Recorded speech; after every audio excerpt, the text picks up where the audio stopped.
kifupi tu hicho, wala kina maneno mengi sana. Najua mpo tangu asubuhi. Jamani, habari ya saizi? Ya karibuni boardroom ya bodi ya ligi kuu Tanzania.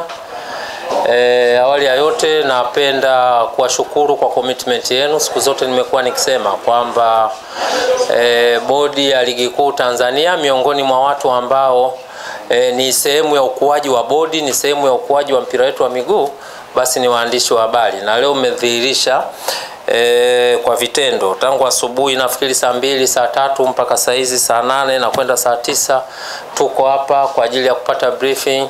Kwa hiyo binafsi nawashukuru kwa niaba ya bodi na shirikisho la mpira wa miguu Tanzania. Kwa kweli nawashukuru kwa commitment yenu, nawashukuru kwa namna ambavyo mnavyosemea mpira wetu.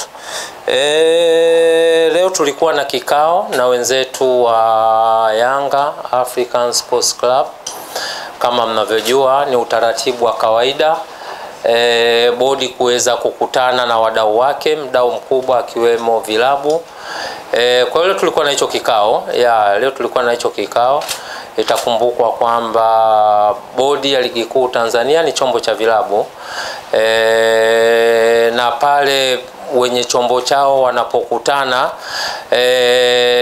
na watendaji na mamlaka za chombo chao, basi kwa kweli siku zote kumekuwa ni jambo ambalo sisi kama bodi, kwa maana ya good governance, kwa maana utawala bora, ni kitu ambacho tunakifurahia na kitu ambacho tunaamini kinaweza kikatuondoa kwenye migogoro na kutupeleka pale ambapo kila mmoja anatamani kuweza kufika.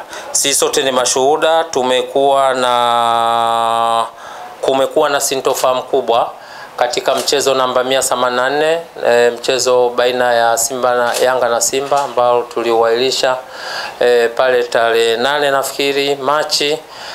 Na tangu tulivyowailisha kumekuwa na mambo mengi yamepita hapa katikati. Mara baada ya kuwailisha tulipokea malalamiko kutoka kwa wenzetu wa Yanga wakijaribu kuomba bodi ya ligi kuu kupitia kamati yake ya usimamizi na uendeshaji iweze kuona namna gani nzuri ambavyo inaweza kuwapatia pointi 3, lakini pia kulikuwa na malalamiko mengine ambayo waliainisha katika barua yao. Bodi likaa ikaweza kuwajibu na baada ya kumaliza kuwajibu kupokea wenzetu wa Yanga kuridhika na majibu ya bodi. Kwa hiyo ikapelekea kwenda kupeleka malalamiko yao katika chombo cha juu na cha mwisho cha masuala haya ya usuluhishi wa mambo ya michezo ambacho kimepewa dhamana na shirikisho la mpira wa miguu duniani. Sisi sote ni mashuhuda. Baada ya shauri kupelekwa kasi walikaa wakalifanyia maamuzi, na baada ya kufanyia maamuzi vilabu vyote vilijulishwa, bodi tulijulishwa, shirikisho la mpira wa miguu tulijulishwa, na baada ya kupokea hiyo taarifa tulikuwa na wajibu sasa wa kueleza umma ni kitu gani ambacho wenzetu wa kasi wameweza kuamua. Kwa hiyo baada ya yale maamuzi sisi tuliamini kwamba kila kitu kimefika mwisho, na kwa mujibu wa utaratibu wa masuala ya mpira, kwa mujibu wa kanuni zetu tulizokuwa nazo zinatambua kwamba pale kunapotokea mgogoro wowote unaohusisha masuala haya ya michezo ya ligi, unaohusisha ligi, basi chombo cha mwisho chenye maamuzi ni CAS. Lakini ukienda kwenye katiba pia shirikisho la mpira wa miguu nayo inatambua hivyo. Ukienda kwenye governing regulation ya bodi ya ligi kuu ambacho ni chombo cha vilabu, ambapo wenye chombo chao ni vilabu, pia inazungumzia hayo mazingira. Pale itakapotokea sintofahamu, mgogoro wote ambao umetokea katika mchezo wa ligi, basi chombo ambacho kimepewa dhamana cha mwisho kabisa cha kufanya maamuzi kwa mujibu wa katiba ya shirikisho la mpira wa miguu duniani ni FIFA. Lakini pia hata katiba ya vilabu vyenyewe hivi ambavyo vinashiriki ligi zetu zote 3 ambazo tunazosimamia, pamoja na zile ligi za kule chini, kwa maana ligi za wilaya, ligi za mikoa, zote lazima katiba za kila timu lazima ziseme kwamba itakapotokea mgogoro wowote unaohusisha masuala ya michezo, kwa maana ya ligi na vitu vya aina hiyo, basi chombo cha mwisho kitakachokuwa na mandate ya kumaliza huo mgogoro ni CAS. na unaweza ukaona kwamba sisi tulisimama tukiamini kwamba swala hili limefika kasi, limeisha. Kwa hiyo tuliendelea na utaratibu wetu wa kutangaza ratiba, tukaupangia huo mchezo ratiba namba 184 kwamba utachezwa Juni 15, lakini bado pia kuliendelea na sintofahamu nyingi, sisi sote ni mashuhuda. Katika busara ya kawaida kama nilivyotangulia kusema kwamba Bodi ya Ligi Kuu Tanzania ni chombo cha vilabu, kwa hiyo kina wajibu pale mwenye chombo chake anapoonyesha kulalamika ama anapoonyesha kuto kutendewa haki, basi tuna wajibu wa kuona namna gani ambaye tunakutana naye, tunazungumza na vitu vya aina hii. Kwa hiyo tosha kusema kwamba katika kutekeleza haya ambayo nimetangulia kuyazungumza, leo tulikuwa na kikao na wenzetu wa Yanga kama ambavyo nilivyosema, na msingi wake mkubwa ni kuona namna gani ambavyo tunatoka katika hii sintofahamu iliyojitokeza tangu huo mwezi wa 3. Tumekuwa na kikao kizuri, ni declare interest kwamba tumekuwa na kikao kizuri. Ni aina ya vikao, ni aina ya transparency ambayo kama vyombo, kama bodi, kama vilabu ndio ndio platform pekee kwamba kunatokea tatizo, mnaandikiana barua, mnakutana, mnajadili mambo yenu kwa pamoja, and then mnatengeneza mwelekeo ili muweze kutoka hapo mlipofika. Kwa hiyo kwenye kikao chetu wenzetu wamekuja na mambo manne. Wenzetu wamekuja na mambo manne ambayo sisi kama bodi, kama secretariat tuna wajibu ya kupokea na kuyachakata. Sio kupokea tu, tunapokea na kuyachakata, na yale ambayo mnaona kwamba yako ndani ya skopu ya Bodi ya Ligi Kuu kwa maana kuyafanyia maamuzi, basi tunayafanyia maamuzi.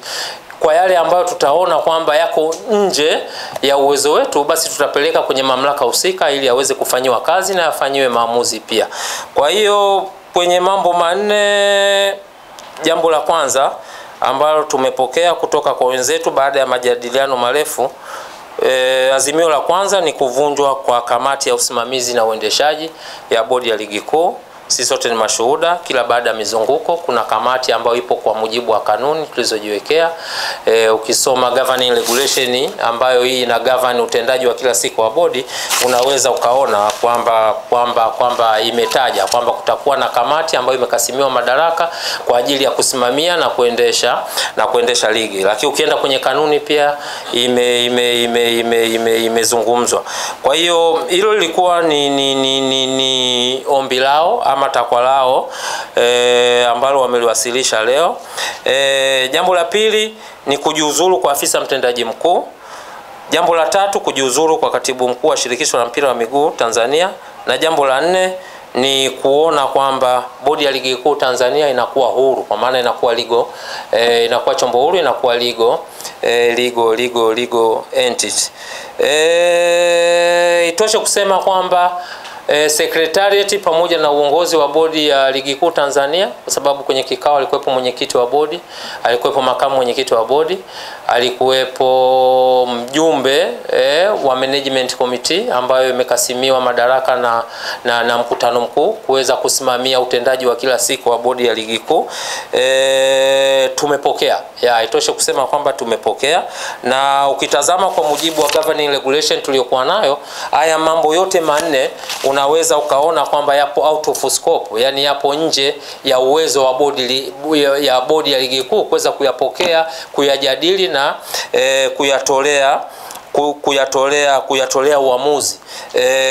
Kwa mujibu wa muundo tuliokuwa nao wa usimamizi na uendeshaji wa ligi, haya mambo yote manne ukiondoa hili jambo moja la kwanza ambalo liko ndani ya uwezo wa mwenyekiti wa bodi, haya mambo matatu yaliyobaki, tafsiri yake mamlaka ambazo zinaweza zikayapokea, kuyachakata na kuyafanyia maamuzi ni kamati ya utendaji ya Shirikisho la Mpira wa Miguu na mkutano mkuu wa Shirikisho la Mpira wa Miguu Tanzania.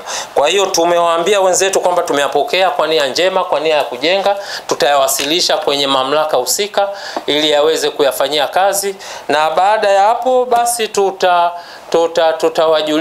tutawajulisha kama ambavyo tulivyokutana leo na kujadili mambo yetu ya msingi. Kwa hiyo kwa ufupi sana, hayo ndio mambo ambayo tuliyajadili leo, na kama nilivyotangulia kusema kwamba sisi kwa haya walioyaleta, wajibu wetu ni kuyapokea. Tukiyapokea kwa sababu hatuna mandate nayo, yako nje ya uwezo wetu. Kwa hiyo kamati, bodi kwa maana ya secretariat, sasa tuna wajibu wa kuziandikia mamlaka zinazohusika kwa ajili ya kuyawasilisha, kuyajadili na kuyafanyia maamuzi. Naomba kuwasilisha.